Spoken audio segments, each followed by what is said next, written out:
Liverpool enter the business end of the season on the hunt for silverware in 2 competitions before the midweek trip to Paris in the last 8 of the Champions League.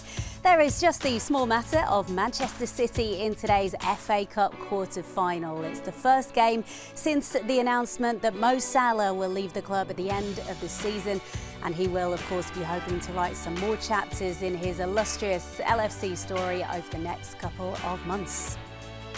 It is a 12:45 kick-off this afternoon. We'll have live audio commentary of all the action as Honest Slotsmen look to set up a Wembley date in the last 4.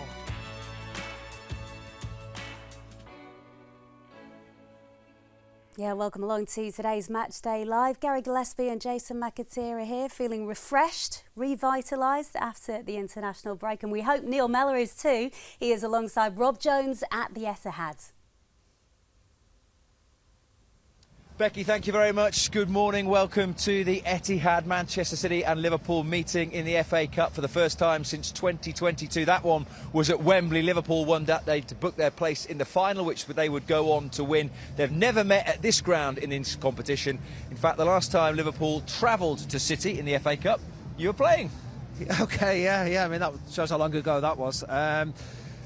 Very different times back then. Different ground. Very different ground, absolutely, yeah. But I mean, Man City were like a mid-table Premier League side now. They're very much been at the top end of the Premier League for a number of seasons, which makes this a tougher game. You know, when we went to Main Road back then, we were very much favourites to win the game, which we did. Different today. Different feel about it, because we've had a great rivalry for years with City, haven't we? And this feels like a big game, because the winners now are placed in the semi-finals, and whoever wins will feel like they're the favourites to win this competition. You mentioned that it has been a big rivalry over the years. A huge part of the rivalry and a part of Liverpool Football Club is, as Becky said, Mo Salah, who confirmed that he will be leaving the club at the end of the season. You've done hundreds of review shows, and not many have passed by without a different record set by that fella. Yeah, record after record, goal after goal, assist after assist. We all have our favourite players, you know, that will never change. And for me, Mo Salah has been exactly that, one of the favourite players for a number of years. His availability, he's always been available. The consistency shown, game after game. And when you want him to turn up in the big games, he usually does. You know, we're here at City today. How many times has he turned up here? Scored big goals, important goals. And we're hoping that he can do that now. I mean, it's sad, you know, when you hear one of your best players is going to be moving on. But it gives everybody clarity. All the rumours will be put to bed, and it gives him a chance to end on a high note. We've got the FA Cup, we've got the Champions League, we want to finish well in the Premier League as well, and he'll be desperate to finish the season on a strong note. There was a great piece in one of the papers last Sunday that said, as well as the records and the goals, the most important thing about a player like him is how he made you feel. And some of those goals, wherever we were sat in a studio or at a ground, you'd be like, no way has he just done that. Yeah, well, exactly that. He's a match winner. He can do the most unpredictable things on the pitch, whether it be score that wonder goal, whether it be a wonder assist as well. I think of the assist last season against Gakpo at Anfield against City. I mean, thinking, how's he done that? He is that sort of player. I still think he's got a lot to give in his career. I really do believe that. I know he's 33. It's tough in the Premier League. He hasn't hit the same numbers this season. He's aware of that. Liverpool haven't been the same team this season for where we were last season. But a few games left, and he could well be the difference in a few of these games.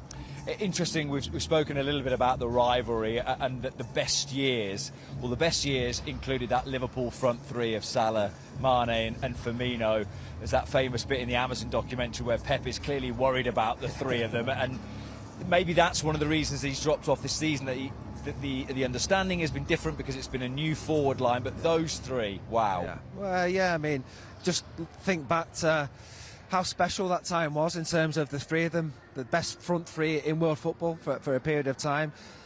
And the three of them helped Liverpool win the lot. Liverpool were the best team in the world for a period of time, and it was because of that front three scoring goals. And yeah, people will say Van Dijk and Alisson at the back, of course, played their part. But that front three, if you want to keep an eye on Salah and want 2 players there, that'll free space up for Bobby Firmino or Mane. It was a really, really exciting time to watch, and Salah was a massive part of that. Yeah, and we've seen the goal he scored here at the Etihad in that Champions League run to the final, but actually it was the first leg that Liverpool won 3-0, which was one of the great team performances I think I've ever seen, and they absolutely obliterated Manchester City. Yeah, not many teams did. Not many teams have done, have they? Certainly under Pep Guardiola.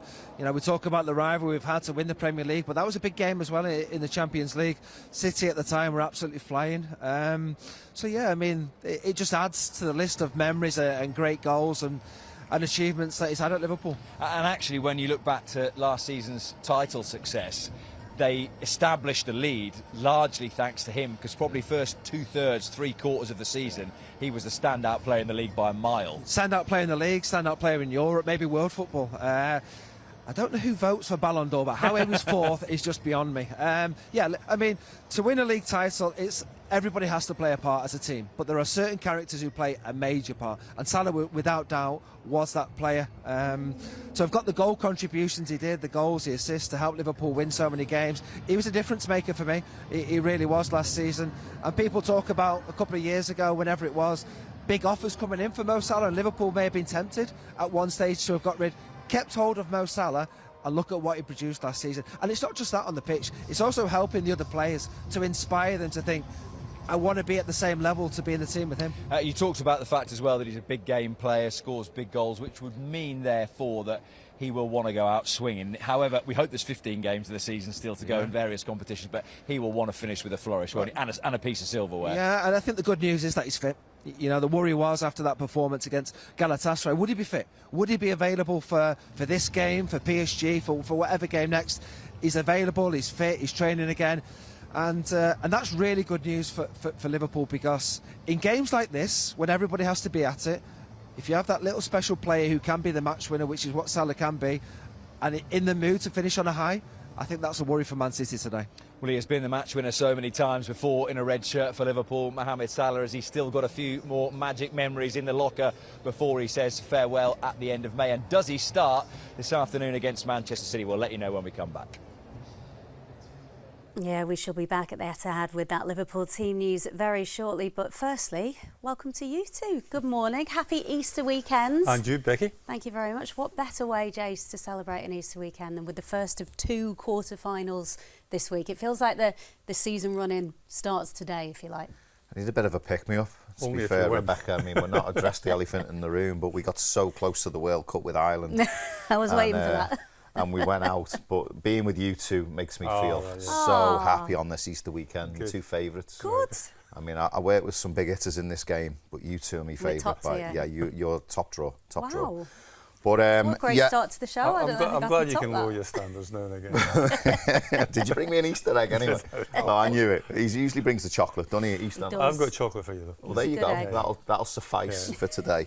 Chocolate You're half looking time. forward to the game, more to the point. Yeah, I'm looking forward to getting back to normality. It's been a crazy 3 weeks for me. I've been here, there and everywhere with the club, and then obviously we've had Champions League, and then we've had FA Cup with Wolves, and then it's just been crazy. So I feel like we're levelling out and going to the end of the season now, and hopefully we can have something to cheer about at the end of it. Yeah. Still in the Champions League, big week coming up. Obviously Paris Wednesday, but first of all we've got the matter of the FA Cup, which I love, and a quarter-final stage. I certainly think we should go strong today, and you know, now you're at the quarter-final, go and win it. I think when you talk about this stage of the season, when we talk about the business end, this is the business end, and it's big business for Liverpool. When you think it like the next 11 days really determines whether Liverpool are going to be successful this season or not.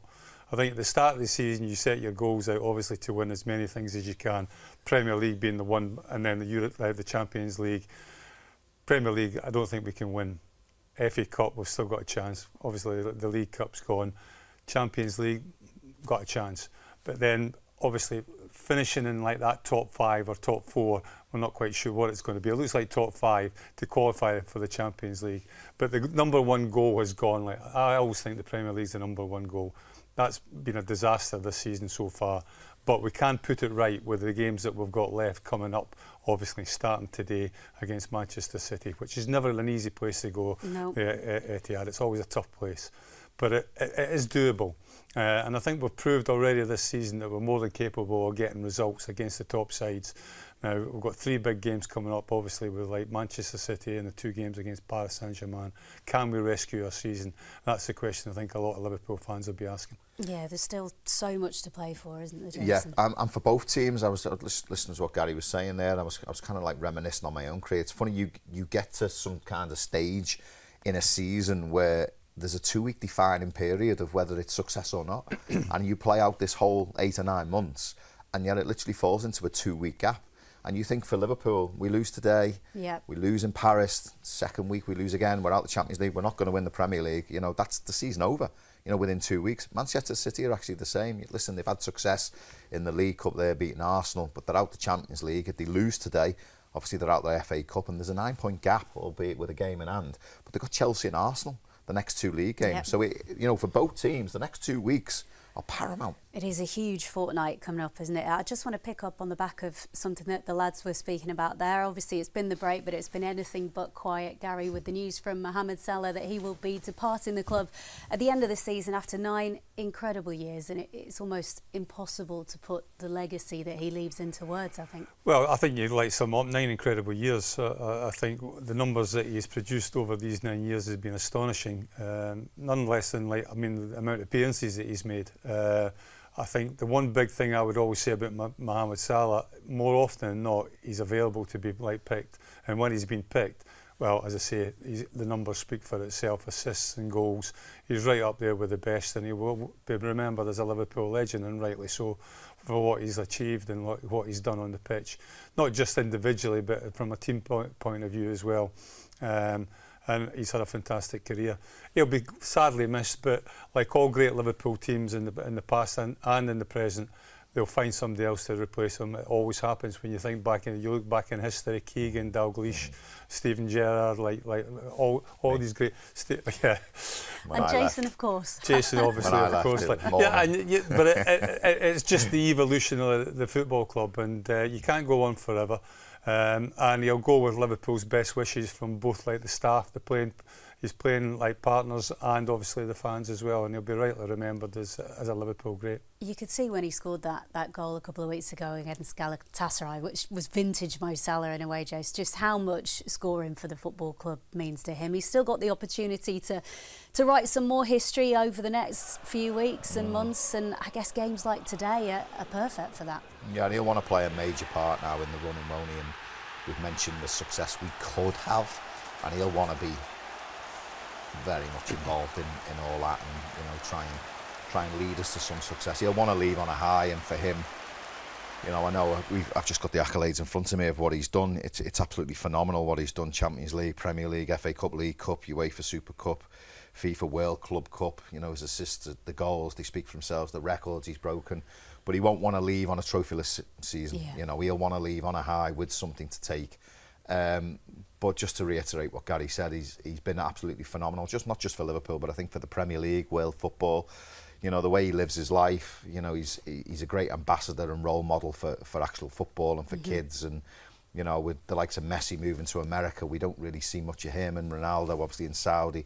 The exposure and visibility we get from them two is kind of diminished a little bit, and he's kind of taken on that mantle, hasn't he? And he's still fans' favourite, and what a player. But what I will say is, when he come to the football club, I think we were all hopeful that this player would come about to what he actually was. But I would say Jurgen Klopp played a big part in that. The way Jurgen's tactics were, the way he set his team up, the players he put around Mo Salah to protect him. It was licensed for Mo Salah to be who he is, and he delivered. He just delivered on time and time again, and absolutely phenomenal icon for Liverpool Football Club. Yeah, he is fit for this one. We'll find out in a few minutes' time whether he starts against Manchester City this afternoon, Mo Salah. But back to the game in hand today, Gary. As we say, it is a very tough task that Liverpool face. You've got to beat the best, ultimately, if you're going to win a trophy. But they have to really play to the top tier of their potential this afternoon. Yeah, I mean, too many times Liverpool, they've given us false hope, false dawns. We saw the game against Galatasaray. That was the kind of level, that was the kind of aptitude that we need to show on a regular basis. And then you go to Brighton and it's all a little bit flat. I mean, obviously, I think the half-12 kick-off proved to be 12:45 in the end, but it didn't quite help us. So the level that we're looking for to win here at City, is somewhere near that level that we saw against Galatasaray. And as I say, it's not going to be easy, because I think subconsciously the players will be thinking Champions League as well. Paris Saint-Germain's in the back of their mind. But to progressing like the FA Cup, I think you have to get a performance somewhere nearly as good as what we saw against Galatasaray. OK, thanks, Gary. We are 1 hour away from kick-off at the Etihad, and the team news is now in. Rob Jones has the details. Rob. Thank you, Becky. Well, so much of the conversation already this morning has been about Mo Salah. That was always going to be the case when it came to the team news as well. He missed the game against Brighton a fortnight ago, but back from injury and straight into the starting 11 this morning as one of 3 changes made by Arne Slot from that defeat at the Amex. Joe Gomez and Curtis Jones are the other 2 to come into the team. So Jeremy Frimpong, Alexis McAllister and Cody Gakpo all dropped to the Liverpool bench today. Georgi Mamadashvili will keep goal. Arne Slot confirmed yesterday that'll be the case for the foreseeable future, with Alisson out injured. A back 4 of Gomez, Konate, Van Dijk and Milos Kerkez, who got his second Liverpool goal in that defeat at Brighton. Curtis Jones will come into that midfield, looking to score in 3 successive rounds of the FA Cup, having scored against Brighton and Wolves alongside Ryan Gravenberch. In front of that, Dominic Szoboszlai and Florian Wirtz, and then up front, Ugo Ekitike, who had to be replaced after just 8 minutes of that game against Brighton, and Salah. Only Ian Rush has more goals against City than Salah. The Liverpool subs today: Woodman, McAllister, Chiesa, Gakpo, Robertson, Frimpong, Nioni, Morrison and Rio Ungamoa. Neil still alongside me. Any surprises there? Well, what will be the formation? I think that's the question that I'm interested to see. I'm absolutely delighted to see that Szoboszlai will be in midfield, a little bit higher up the pitch. I wondered if he might be right back. Obviously, Frimpong picked up an injury in international and he's available, but it was a case of, would we see Szoboszlai there? Gomez is okay. So I'm looking at that. It's a really strong back 4. I thought McAllister wouldn't be ready because of playing Wednesday early hours in Argentina, so Curtis Jones comes in there.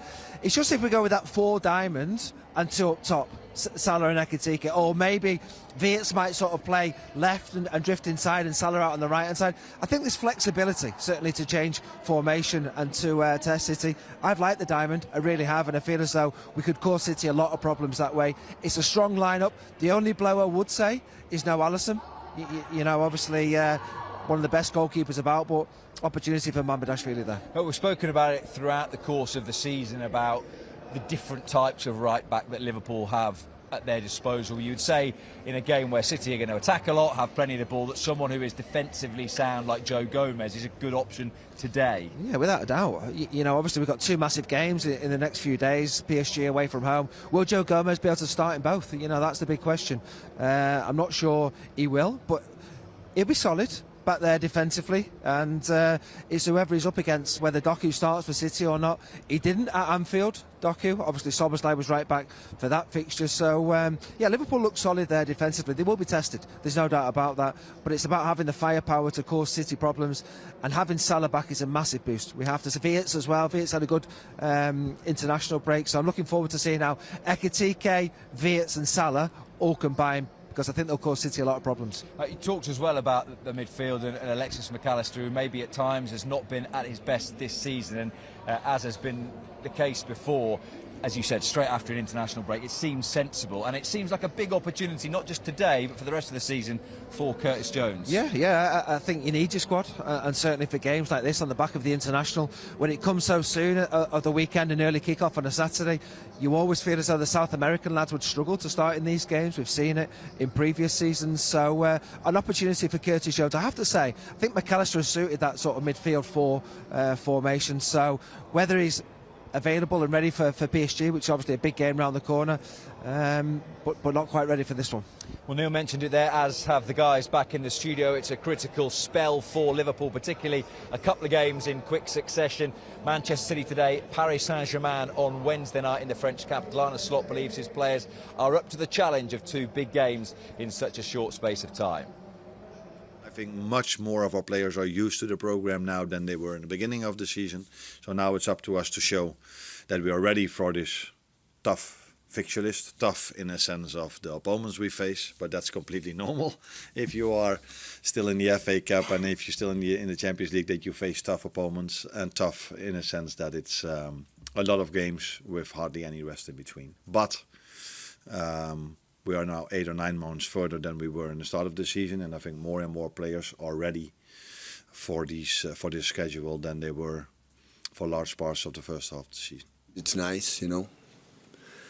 Winning another title, of course, not the most prestigious one, but in the fact is a title, especially the challenge to playing against a best team in Europe so far.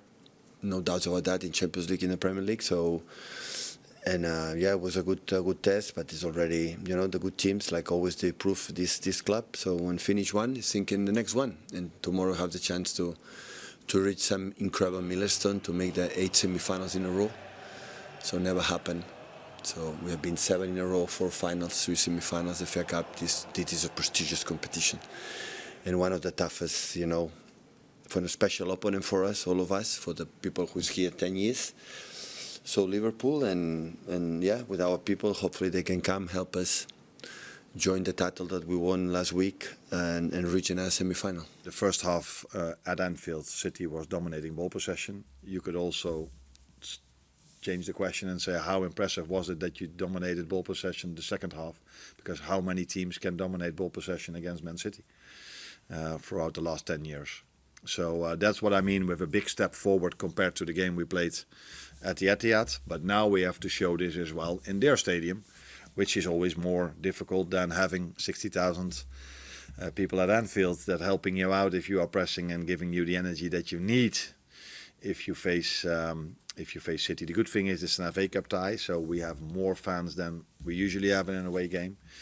And as we know from our fans, they will be loud, and I wouldn't be surprised if they would even be louder than the fans of City. I would love to have next week, in the midweek, to be in the Champions League and have a busy schedule. Unfortunately, we are out.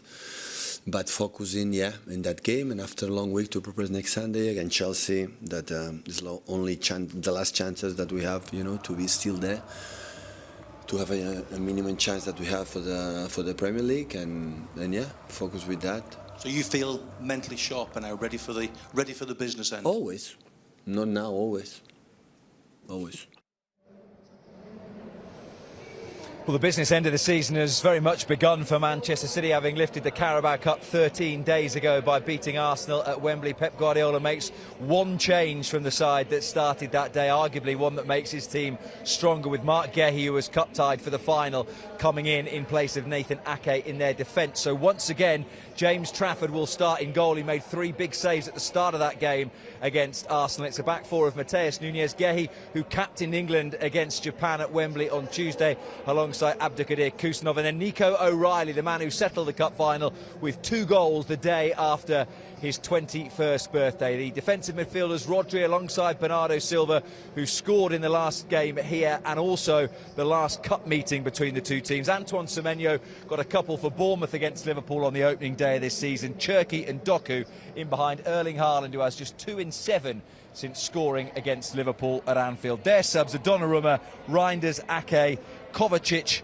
Marmoush, Nico Gonzalez, Aït-Nouri, Savinho and Phil Foden. So given that there is no Champions League for City, Pep Guardiola, not surprisingly, has gone very strong there. Yeah, absolutely. As expected, you know, they'll be on a high, having won a trophy in the last game, you know, to beat Arsenal. I thought first half they looked a bit vulnerable against Arsenal, which sort of you're thinking, OK, that gives us an opportunity.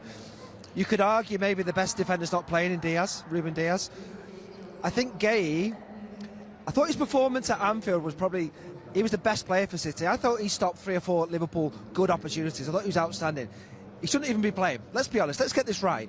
If you play against Macclesfield and get beat for Crystal Palace in the FA Cup, what are you doing playing for another team?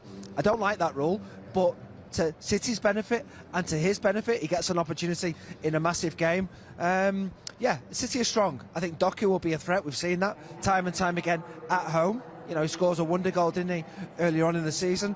That's a real test for Joe Gomez.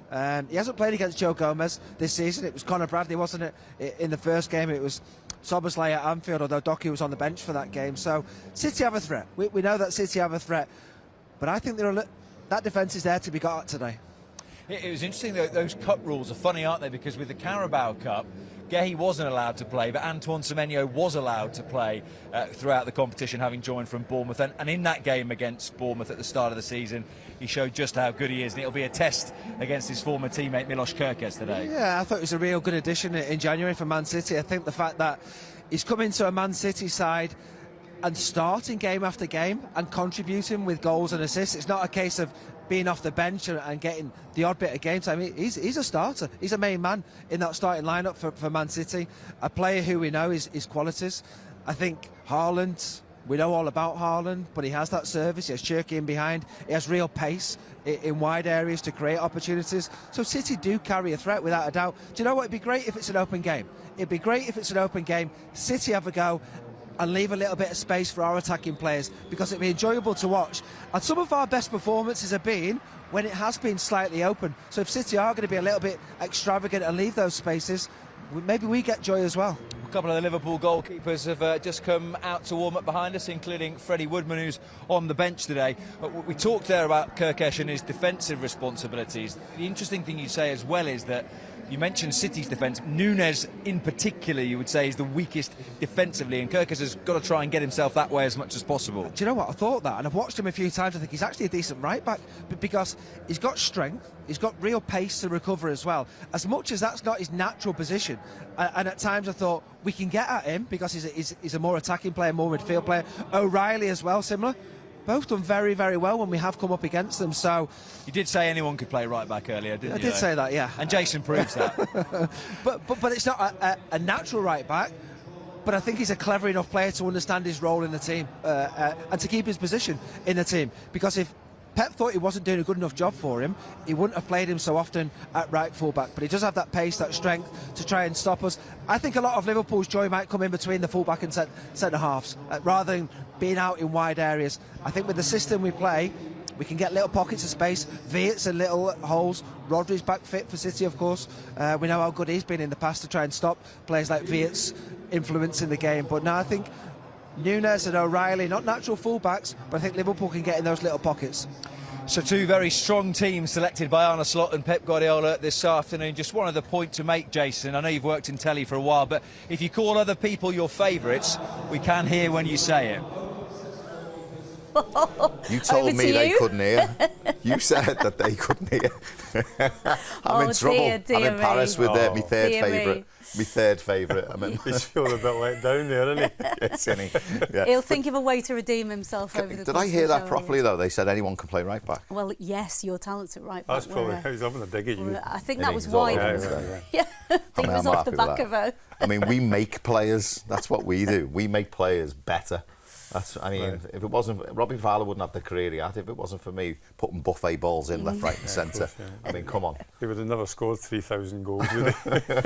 2,900 he would have got without my assists. Right, well, it is Joe Gomez who will be at right back this afternoon for Liverpool. It job. is a tough position. It's a very strong lineup, though, from both sides. I think we can show you side by side Liverpool's starting 11 alongside Manchester City's, and no surprise, Jace, that both sides are absolutely going for it.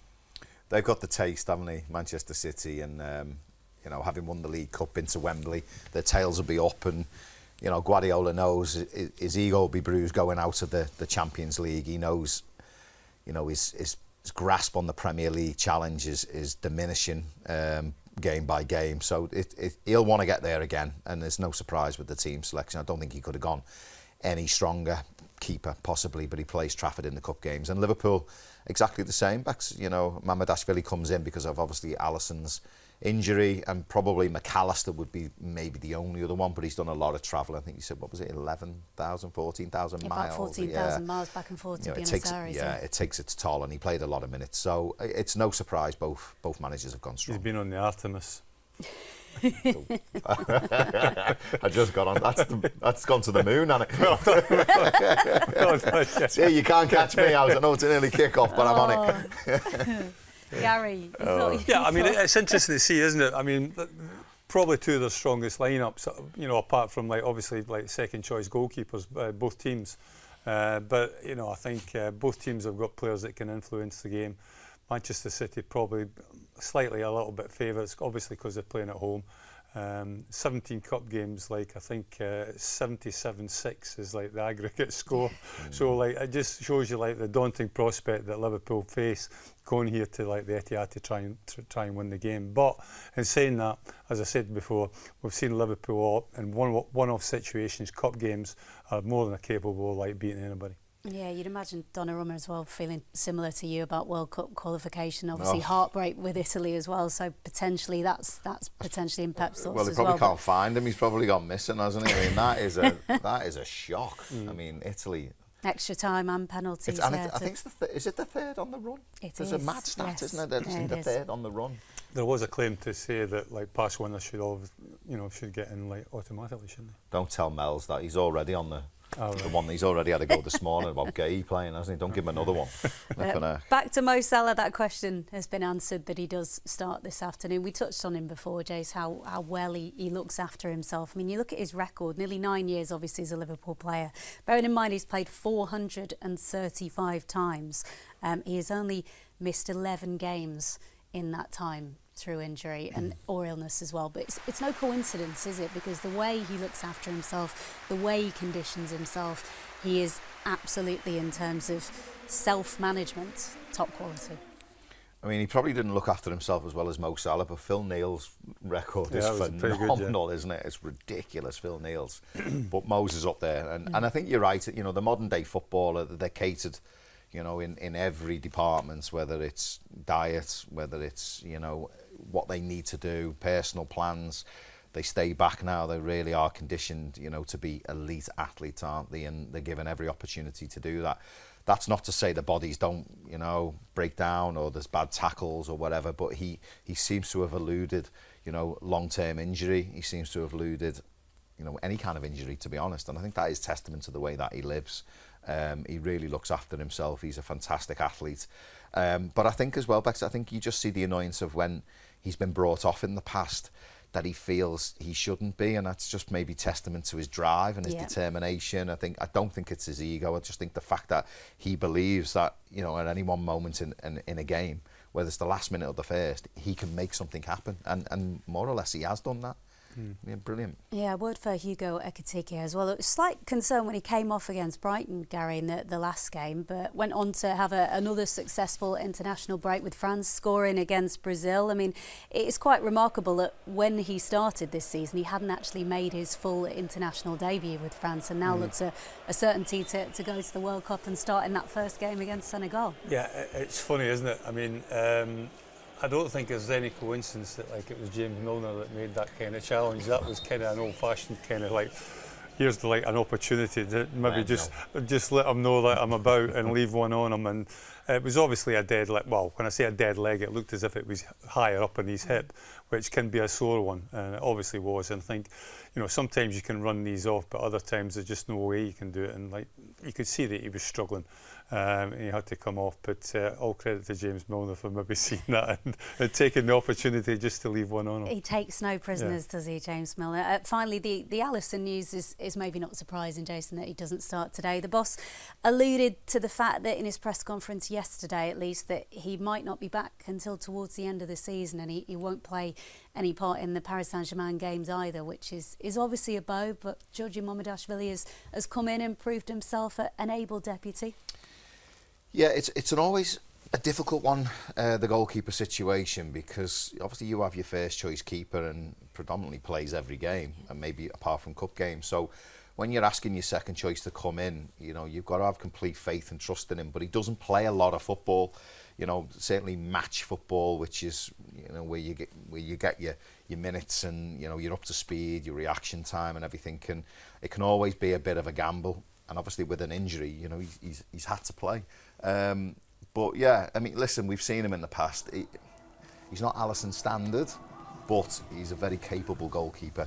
And I think, you know, what we were talking about before, this game, you know, has served up some classics. And I think I looked today, I think 18 of the 19 times we've met, I think 2 or more goals have been scored. So, you know, there are goals in this game. You know, there are chances created, and he's going to be needed today at some point. I think the one thing I would say, like the cohesion between him and like the back four is not quite the same as what Alisson Becker's is. which is understandable because, as you rightly say, Jason, he doesn't play an awful lot of games with them. But like from a goalkeeping point of view, like shot stopping and what have you, I don't think there's any problem. I mean, he's more than capable. You work on that on a regular basis in training. I think it's just like the understanding with your back four that sometimes can maybe just go a little bit awry. OK, he starts this afternoon, Georgie Mamardashvili. Time now for us to leave those of you watching us on social media. If you do want to stay with us, though, here on LFC TV and or Red Video for the rest of the day, you can find out how to become a subscriber online right now at liverpoolfc.com/watch. Now, still to come before kick-off, we are going to bring you an exclusive sit-down chat with Arne Slot in a little bit of time. Steve Hunter will be alongside Ray Houghton for live audio commentary at 12:45. Then Ray will join Jason and myself for the post-match show. That will also be available to listen to as a podcast later on today. The full match replay then is at midday tomorrow, and Neil Mellor will be alongside myself for in-depth analysis at 6 o'clock on Monday in the review show.